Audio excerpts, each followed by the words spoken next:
Hello. In this video, we are going to fire a €600 buy-in for almost a max late registration and spin it up into something quite special. I ended up playing lots and lots of hands on a TV table and even make a huge final table with €30,000 for the win. I bought in for 50,000 chips. I spun up to 70,000 chips, winning a few short ones. And then this is the first hand after we come back from the break. The blinds are 2K, 4K. So I start the day with less than 20 big blinds, but I'm on the TV table. It's a 6 max tournament. Let's see what we can do. For this first hand, we are going to wake up on the button with Ace-5 offsuit. Banastre is raising up the fours from under the gun. This is a player which we had played with for a couple of hours now, and we had to read that they are very tight. I think particularly when people first sit down on the TV table, they are very rarely, they're going to give you a lot too much credit. They're very rarely going to think you are bluffing in these kind of spots right at the start. They've just got comfortable, they've got their seat, so I think it's a very nice spot to 3-bet. Well, it's already a good candidate on the button with Ace-5 offsuit. Banastre is going to think about it just for a little while. Perhaps something not quite adding up, but going to pretty quickly fold, and that is good. Little momentum builder taking us to 90k. Then in this next one, we are waking up in the cutoff with pocket fives, and we are going to go for a raise, of course, as is very standard. Verdejo is going to make the call from the button, which is perhaps a little bit loose, but a lot of these live players are just going to want to see a flop. On King A8, I think it's pretty prudent to go for a check. Not really much good stuff happens when we bet in terms of folding out better. And then a king lands on the turn, which is very unfortunate. We did not want to see that whatsoever. However, now we've got a hand we can start bluffing. We imagine they're going to bet a lot of their king X on the flop. We do know we are going to get called by an ace, but lots of better hands we can make fold. Was planning on giving up the river, but thankfully we get it through. Now we're going to defend 6-5 from the big blind after a UTG open and a small blind peel. And we come to a flop of 9-4 deuce. We flop a gutter ball to the nutter ball, as only strange people say. And it is going to go check, and then a bet from Verdejo under the gun. Small blind, of course, gets out of the way, and we are in for a call. I don't think raising makes much sense after they bet out into two people. We're going to hope to hit our gutter or perhaps have some bluffing ideas on a spade. And the dream 3 of diamonds lands on a turn. It doesn't get much better than this. This is a turn that's going to be very good for my range, having a lot of the low cards. So it's going to be one which has quite a heavy lead. And in the past, I've been guilty of only leading bluffs in this spot. So I thought, you know what? We're going to go for one of those leads ourselves. And Verdejo, of course, with a gutter himself with second pair, it's going to stick around for the call. And the river is a dreamy one. It's the 4 of diamonds. Of course, we're going to fake tank. We've got nothing to think about. We're just thinking about how much money we're going to make. Vegas and the Mirage, as they say. And we are going to put on a little bit of a performance for going all in. Surprisingly, looking at his hand, he doesn't snap me off. Maybe he thinks I'm an absurd peddler. Who knows? But he does have a think. He's weighing up his options. But eventually, as you might expect, he is going to flick in the call. I have a bit of a fumble showing the cards, but eventually get him over. And he is going to show me his hand for what is a pretty big caller. You can see in my face a slight bit of surprise that he didn't call quicker. But we take it, and just like that, we've spun it up to 50 blinds. This kind of thing can happen in live poker very quickly, particularly 6 max. And now we're going to be getting in the mixer. Granny from the cutoff is going to raise to 8k. In the small blind, I could go either way with Queen 10 of clubs, but in general, I'll prefer to see some flops. The flop is going to come 8-4 deuce. And Granny is going to start with a bet from the cutoff. I think a call is pretty nice. Don't really want to inflate this pot too much and isolate ourselves against lots of better flush draws, things like that. Don't really want to be getting all the chips in here on the flop with this kind of hand, so we're just going to call. And then Verdejo does something pretty surprising, and to be honest, I'm still not entirely sure what the plan was to this day, but he is going to raise with 6-4, maybe just thinking our calls are perhaps a little bit weaker than they actually are. I instantly wasn't delighted, obviously. We are going to be making this call with 2 overs and the flush draw. But it's not the most fun spot I've ever dealt with in my life. And then we arrive to the 9 of diamonds turn. Of course, I'm going to weigh out my options as I always do. But we are going to end up landing on a check. Perhaps tanking a little bit longer here can help you fade second barrels. Acting like you might be considering a donk with something like 9-8. Always a nice little thing you can throw in here. And then, kind of inexplicably, given his particular hand, he's going to bet again. Is he value betting? Is he bluffing? I'm not really sure. I think there's a fair amount of button clicking going on. With my hand, with the price, I'm going to call. But I'll be honest, I was pretty terrified in game. I don't think jamming makes any sense. He was priced in with all of his overcards, etc. And then a queen is going to arrive on the river. But in my head, I'm not sure how often it's going to be good. I'm going to check, praying that he's just going to check it back. And he does announce check verbally. And thank goodness we take down a huge one. Just like that, we spin from 20 big blinds into 91 blinds. Unfortunately, the button clicking goes in my favour on this occasion. Look, I'm very, very nervous, but we are happy to scoop a big one. Then this next time we see the button raise, the small blind peel, a very splashy small blind, aggro, splashy, high VPIP, and gonna fight back. I think King 7 off, pretty bad hand to call because you're going to be dominated so often. So instead, I'm going to go for the squeeze, particularly with a very splashy small blind. This is going to be very good. I think about 50 players were paid, so we are starting to approach the business end. The money moves, and he gives me a little, aha, don't do that again, aha. I say, all right, mate, and we take it down. A lot of chips and winning the VPIP, which is important to me. Of course, in this next one, we have Queen 3. They've all limped to me. Limping, contrary to popular opinion, is not in fact pimping. So I'm just going to make this 40,000 chips and say, listen, what do you want to do? What do you want to do? I'm not going to let you see a flop. Aberhon gives me a little smile like, I will kill your whole family, but he does end up folding, which is pretty ideal. Then this next hand from the big blind. This is one of my favourite hands I have ever played in live poker, so strap yourself in, or online for that matter. This is just a beautiful little hand. We're going to defend versus the button. He's going to bet ace-9 for one big blind. Is this? It's a very small bet nonetheless. I'm going to call. Not really any point of doing anything else, I wouldn't say. Then the turn is going to arrive the 8 of spades. I'm going to tank for a little bit, as if to be like, ooh, I could have a flush, you know? One of those little ones. I'm going to check. Of course, he's going to snap check back. Then on the river king, this is very interesting. I do think he's going to have a lot of king high that's going to take this line. So I can get small value. I'm going to go for a very small bet, trying to get value from those hands. And this is when the hand really gets interesting. Granet is going to say, actually, mate, I think I can get a little bit more value. And he's going to raise small but greedy, to 15,000 chips over my 6,000 chip bet. And this is when I start getting ideas. He is never going to have a flush as played. People always bet their flush. So I'm going to go over the top and go all in. Oh, yeah, Lizzo! Look as if I was going for the small bet, induce, jam the flush line, because we can only ever really have chops. He's never going to play ace king like this. He's never going to play trips. He's never going to play a flush, or very rarely anyway. So I have put him in the absolute blender. He's in the tank for 4 minutes, 5 minutes. He does not know what to do. You don't want to get bluffed on stream. He knows I'm very aggro, but I'm just trying to free roll him off a chop. On this occasion, the longer he tanked, I was getting a little bit worried that he might have had a hand like ace king or something, but he does end up folding. The commentators were absolutely loving it. And this is a very, very nice spot to free roll someone off the pot.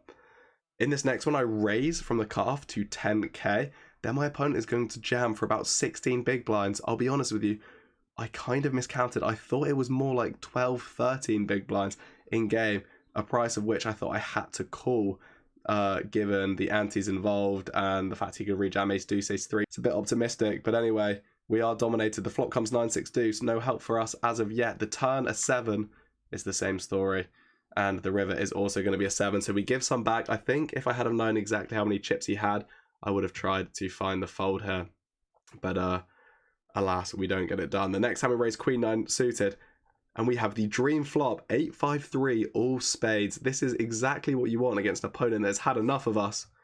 He is going to call his gutter. I think this is actually a pretty reasonable call. Obviously, cards on the screen doesn't look so good. Turn 10 of spades, bit of a disaster, and this player is going to come out and donk on the turn, which is very interesting. I think he is going to call a lot of one spade hands on the flops, of course. We are just going to call.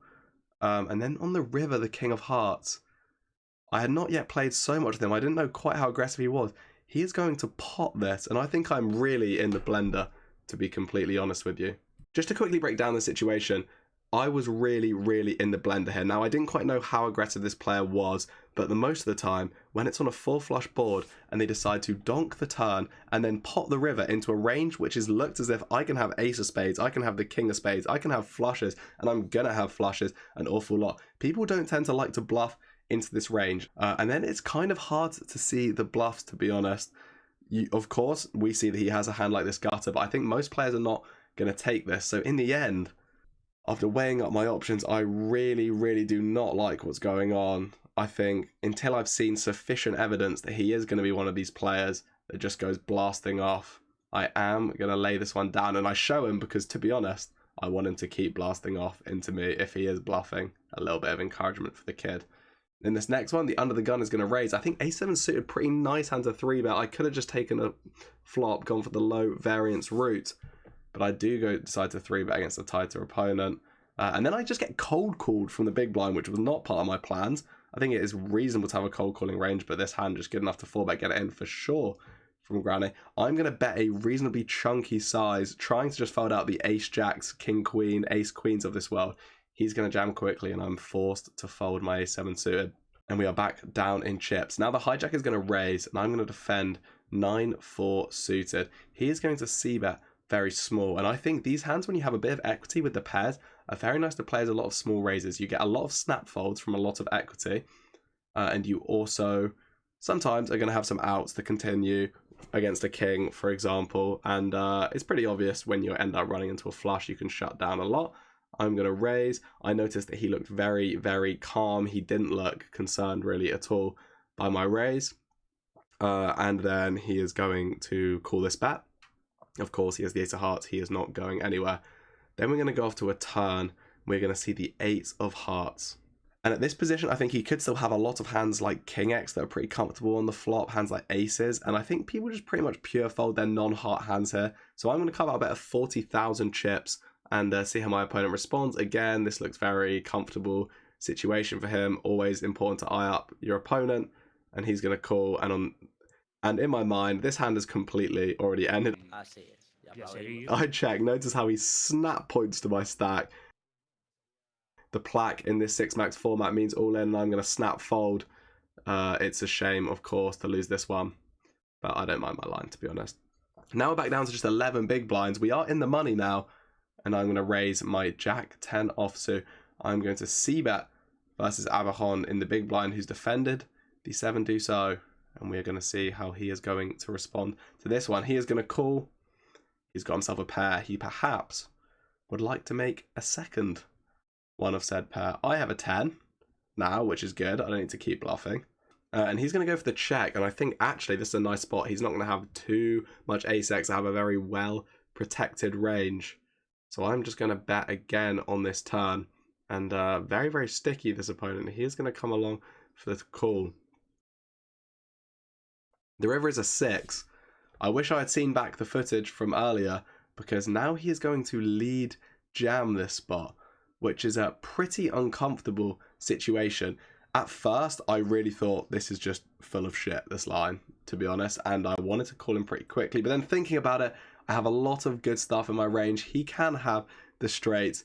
A lot of players do lead there, like 2 pairs and stuff in this river, very scared of the check back. So I do end up just letting this go, thinking that I have so many better hands to call. And even though I am getting owned in this hand, I won't be getting owned in this spot as a whole, because I will just have a lot of stuff that I will call. But obviously, pretty sad one to lose.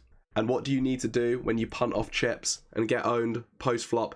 Get it in pre-flop. 9s is going to jam, 10s is going to re-jam. I'm waiting in the wing with a hand as strong as King, looking to triple up. That's a king in the window. It's going to be pretty helpful. 10 behind, set no good, my friend. We just need to fade. That's elusive last 10 or running hearts, and we do manage to fade it, locking it up on the turn for a huge triple up. And just like that, back to 200k and back in the game. Little fist bump for my troubles. On the theme of pre-flop luck boxing, we picked up 7-7, and Banastre has gone all in with 6s. This is a pretty easy call for me. We're going to be dominating all the hands like this, the lower pocket pairs, which are going to go all in from Banastre under the gun, 5-handed. And we just need to fade a 6 for a huge pot in the money.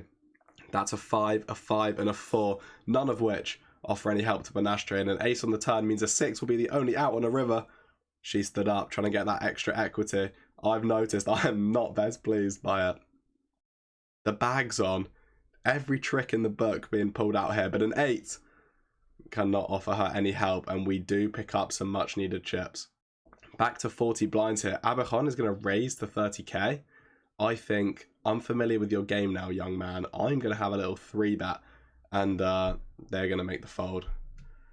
Interestingly enough, I played a hand like this with him later as well, where he was raising all his strong hands. He limped, I raised, he re-raised, and I 4-bet 9-3 off and got it through. So me and this guy were battling. I owned him a few times, he owned me a few times, all part of the fun. In this next hand, I'm going to raise King Jack off on the button, and I just knew almost pre-flop when I raised this, I felt how this hand was going to go down. Lombera, the chip leader of our table, had not been in the action for a long time, and he was just chomping at the bit to get involved. You could feel it. I didn't know he was going to be quite this wide with the 3-bet, but I recognised the situation and jammed my 40 blinds in the middle, 37 left, and of course, he snap folds. So this was the end of my first portion of the live TV table experience. Now, I was grinding off stream. I have some hand histories, but they were from a long time ago, and I think it'll be better to skip forward to the final table. So after another few hours of play, we managed to spin up those 400,000 chips into 1 million chips, which was good for 21 big blinds, coming in 6 of 7 to one of the biggest FTs of my life with 30,000 euros for first. I was feeling very confident at this point. I'd played on a few TV tables now, and I think some of my opponents hadn't. So I was ready to battle for that golden 6 max trophy and 30,000 euros for the win. And some crazy stuff can happen on this final tables, as you're about to see. Valespi from the hijack raises 4-3 of clubs, a recreational player, as I think you are about to find out. The chip leader, Iban, who's a very competent regular Spanish reg, has decided to 3-bet, which I think is a pretty good decision from the small blind with king queen off. And Valespi decides to peel, and they head up to a flop of king 9 deuce rainbow. Maestri, of course, going to c-bet, as he's going to do a lot. And Valespi decides it's his moment on the TV table. And he pushes all in. 30 big blinds. I'm here with 20, like, seeing Maestri snap him off. And I'm like, oh my God, are we just going to lose a player straight away here? This was pretty early on the FT. Valespi going for something huge. And at this point, we are heading off to a run out. And when I see the 10 of clubs, I think, dearie me, is it going to be a sickening bad beat? But a 5 seals his fate. And just like that, we are going to get a ladder already on this final table. Sometimes, as a mid-stack, you just got to be patient. And our first hand of note comes shortly after when there are 6 left. I honestly think I should just 3-bet get this in. I had a read that Sancho was very tight, so I just wanted to play in position against him. And then we go to the flop of ace, king 8. Sancho is going to go for the bet. No, not the former United and current Chelsea winger, a random Spanish bloke. I'm going to go for a raise here. I just see a lot of continues versus a small raise, but to be honest, I think I should have just called and played in position. People can over bluff on these kind of boards, so I don't really like how I play this hand. I'd give myself a 4 out of 10 for this overall. Should have induced, then should probably have just called flop, so don't love it. But we do pick up some chips on the FD. Now we have ace 8 off. You could rejam this, but I think this would be a big mistake given a presumed post-flop edge, and running into like a hand like ace jack, ace queen would just be a disaster here. So we're going to head off to a flop of king, queen, jack, spade, heart. We are going to check, of course, and a little surprise, see Sancho check it back. I put him on a lot of hands like jack 10, queen 10, maybe a hand like king 10, king 9. I would expect that hand to bet, but a lot of this sort of medium showdown value, and that is why I'm not completely in love with my decision on the turn here. It does make sense, of course, having the ace of spades. I think I was just trying to target hands like 6s, 7s, 8s, or some other ace-x. When I go for this bet, I can have a lot of flushes, I can have a lot of jacks, etc. But the reason for this, why this isn't so good, is on rivers like these, like the queen, we are left with not much we can do but check and pray we are chopping with a fellow ace high. However, on this occasion, after Sancho checks back, we see the former Dortmund man is going to ship this one with the king. And we are now in trouble. 6 of 6, 700k, 12 big blinds. Our chance of that trophy are diminishing, but they are not dead. In this next hand, Colomino is going to defend. He's down to 10 bigs. The chip leader has flopped 3 duckies, more than you get in your local park. He is going to c-bet. And Colomino says, if you've got a better hand, show me it. Maestro says, yeah, I do have a better hand, mate. No problem. He says, shit. That was an unfortunate one. But can he get there? No. No help on the turn. No sweat. He's out. I'm buzzing. I've laddered to 5th. Passive income, baby. I'm going to rejam ace queen suited. Maestro's going to fold. Little chip lead raise. Steal. I'll chip up. You need to get those little chip ups cut off. It's the same story. I'm going to be all in again. Maestro looks at his hand. It's ace king. We know where this one's going to go. It's not going to go in the muck, that's for sure. After he has a little think, he is going to go for the rejam. I'm like, oh god, I'm in a lot of trouble, but very happy to see the ace king. It's a flip. We can survive. Yeah, I'll stand up. I'll take my extra equity. 5 in the window. And 8-6 behind it. We are feeling pretty good. A little nod of approval to say, yeah, we're in good shape here, aren't we, actually? And then the turn, the 7 of spades. Is that necessary? By the way, little side note, my mates were taking the piss out of me for staying stood here. How much of a dickhead would you look like if you sat down and then chopped the pot? You got to stay stood.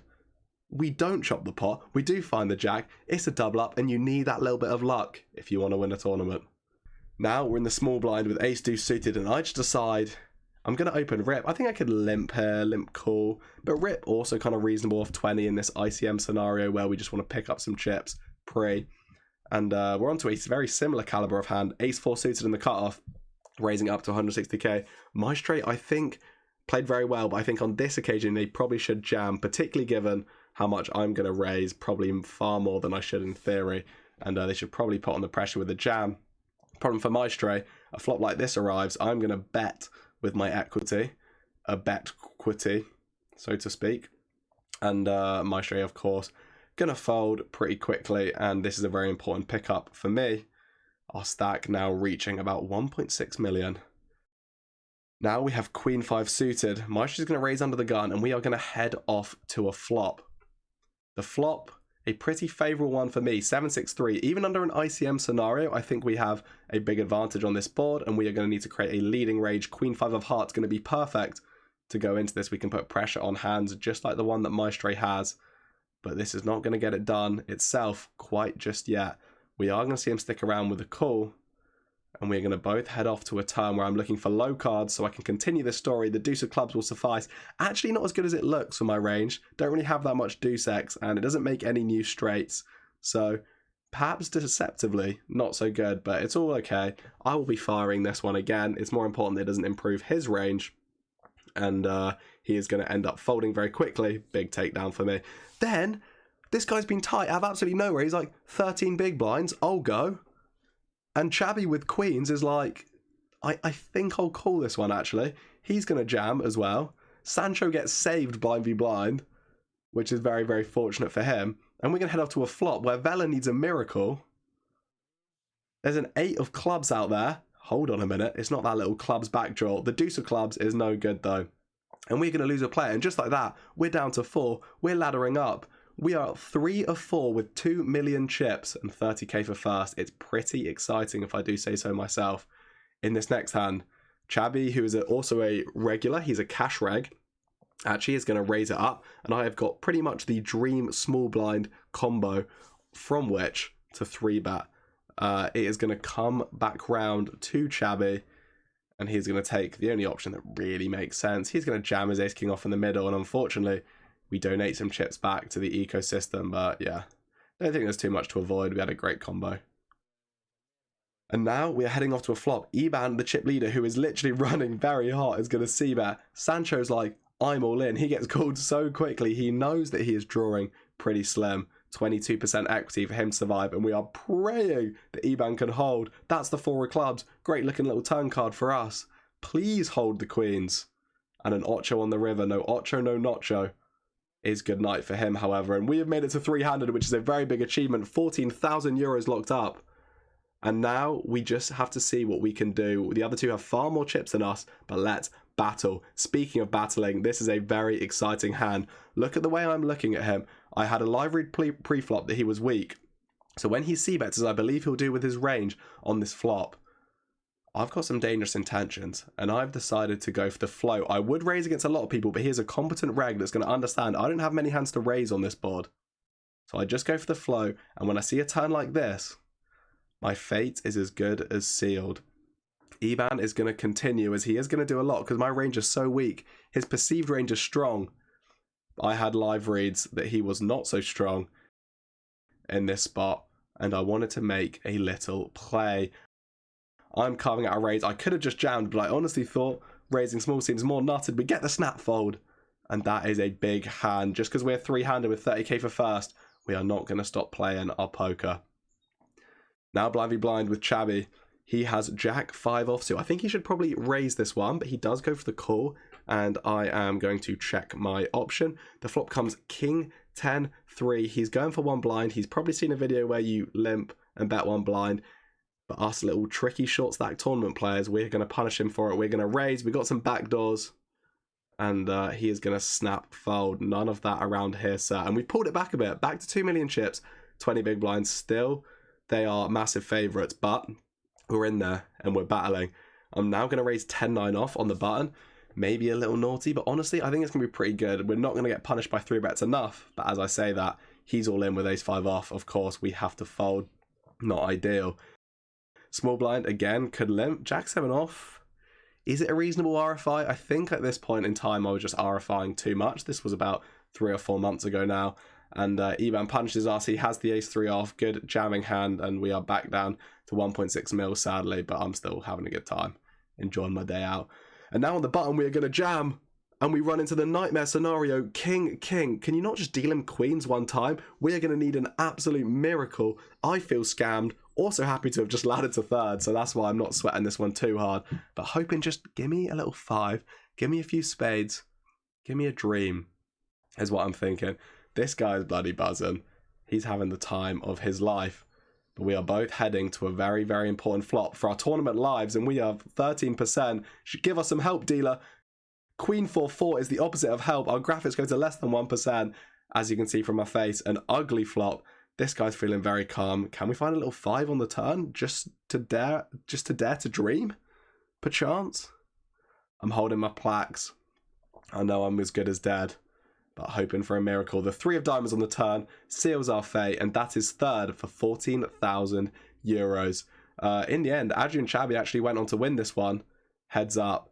But yeah, that concludes the story of how I managed to turn a max late registration bullet into 14,500 euros in Barcelona. If you enjoyed this live style of video and you want to see more where this came from, please do drop a like and subscribe and let me know in the comments what you thought. I thought it was a very, very fun video and final table. Plenty of exciting hands.